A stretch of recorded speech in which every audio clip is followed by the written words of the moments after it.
अस्सलाम वालेकुम। आज हमने दही गोश्त बनाया था। ये बहुत ही उम्दा बना। हमने सोचा इसकी रेसिपी आपके साथ शेयर करें, तो चलिए इसे बनाते हैं। इसके लिए हमने 1 किलो मटन लिया है। आप इसे बीफ में भी बना सकते हैं। इसे हमने पहले ही वॉश कर लिया है और एक जाली पर रख दिया था। इसका पानी पूरा निकल चुका है।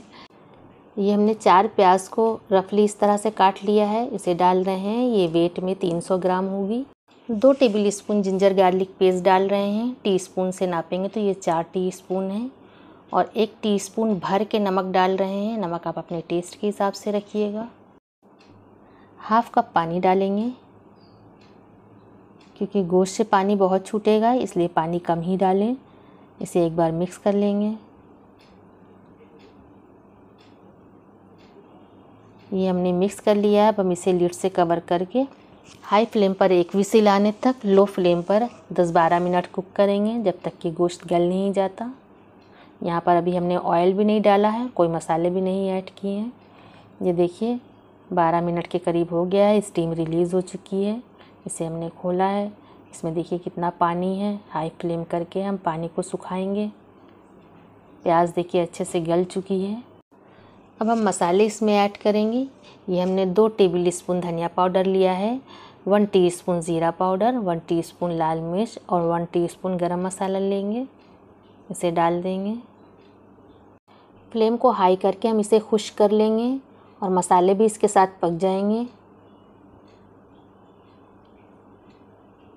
अब यहीं पर हम तेल ऐड करेंगे इसमें। यहाँ पर हमने 100 ml तेल डाला है इसमें। इसे हल्के हाथों से चलाते हुए भूनेंगे।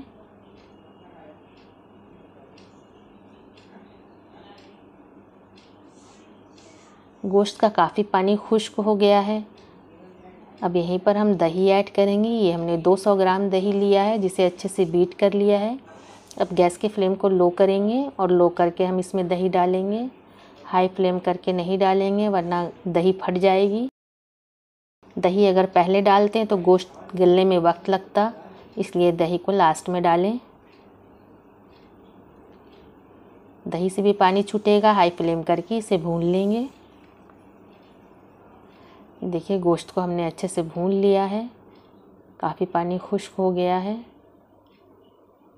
तकरीबन तैयार है। अब हम इसमें हरी मिर्च डालेंगे। 3-4 हरी मिर्च को स्लिट करके डाल रहे हैं। इसे भी मिक्स कर लेते हैं। ये रेसिपी बहुत ही मज़ेदार लगती है। रोटी से खाएं, नान से खाएं।